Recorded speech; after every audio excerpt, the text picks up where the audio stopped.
Hello guys, welcome back to my YouTube channel. So today I prepared oilless okra soup to be enjoyed with oatmeal swallow. Okay, as you can see in this video, it was so yummy.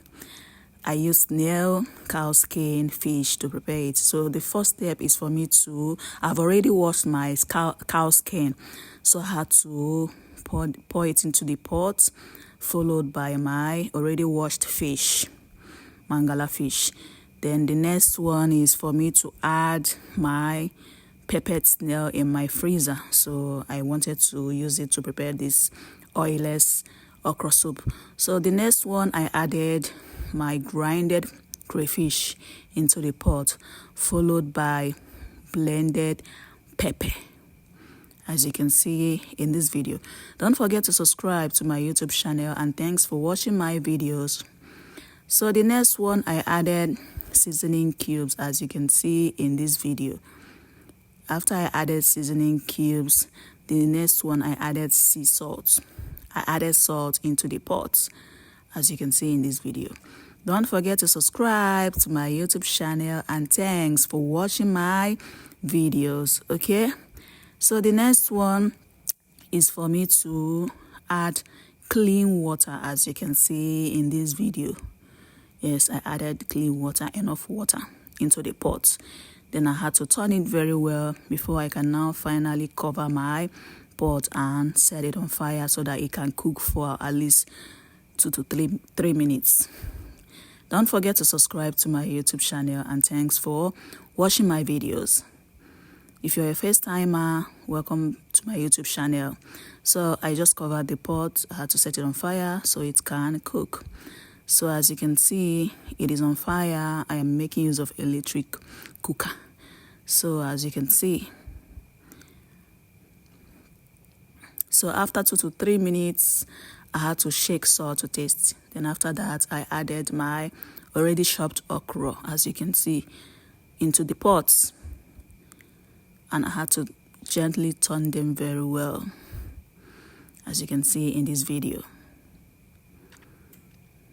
Don't forget to subscribe to my YouTube channel, okay? And thanks for watching my videos. I love snail so much. Yes, I love cow skin. We call it bobo in Igbo. They are my favorites. I also love fish too. I love chicken. So after I must have turned it very well, I added chefbas soup condiments. Yeah, it is normally used to prepare soup. It gives it this kind of, tasty, yummy-licious, delicious aroma. So after I added my chefbas spices, I had to turn it very well. I also added little water inside, but unfortunately I didn't capture that part. So if you want it a little bit watery, you can add water. There are some people that love it thick, just like this.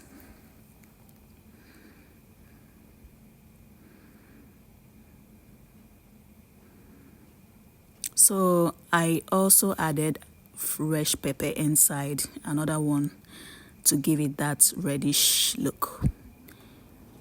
As you can see, my soup is ready. So yummy. I had to take out the part that my partner will be able to enjoy, because he doesn't like opaka in his okra. So I had to bring out his own. So the next one, the remaining ones, I had to add opaka inside, because I am going to enjoy it with my children. And my husband doesn't like opaka in his okra. So this one will be enjoyed with me and my children. So I added opaka. And yalla, tada, my soup is ready, oilless. So here I have my oatmeal swallow. I had to prepare it, and food is ready. Are you going to try this? What else do you add when making yours? Sometimes I do add scent leaf inside my okra soup too. So thanks for watching my videos. Come and join me. Let's eat. See you guys next time. Bye.